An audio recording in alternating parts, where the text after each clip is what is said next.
Ilang lugar ang isinailalim sa Tropical Cyclone Wind Signal number 5 dahil sa bantaho ng bagyong Uwan na naging super typhoon bago maglandfall. Ano nga ba ang ibig sabihin ng Wind Signal number 5? Ayon po sa Pag-asa, itinataas ito kung ang bagyo ay may lakas na hangin na 185 kilometers per hour o higit pa. Sa lakas po nito, kayang sirain ang mga lumang bahay o yung mga mahina ang pagkakagawa. Pwede rin itong makapaminsala ng matibay na bahay tulad ng sira sa bubong o kaya pader. Posible rin hong makabasag ang bagyo ng mga bintana sa mga high-rise building at magdulot ng paggalaw ng iba pang estruktura.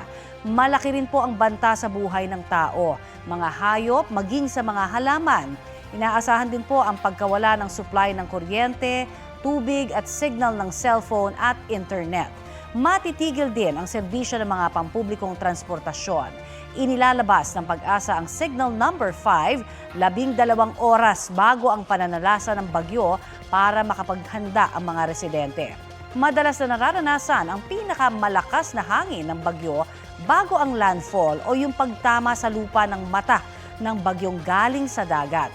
Habang papalapit po ang bagyo sa dalampasigan, natutulak ng hangin ang tubig ng dagat na posibleng maging sanhi ng daluyong o storm surge. Tuwing may sama ng panahon, mahalaga po sa kaligtasan ang maging maalam at updated sa tamang impormasyon.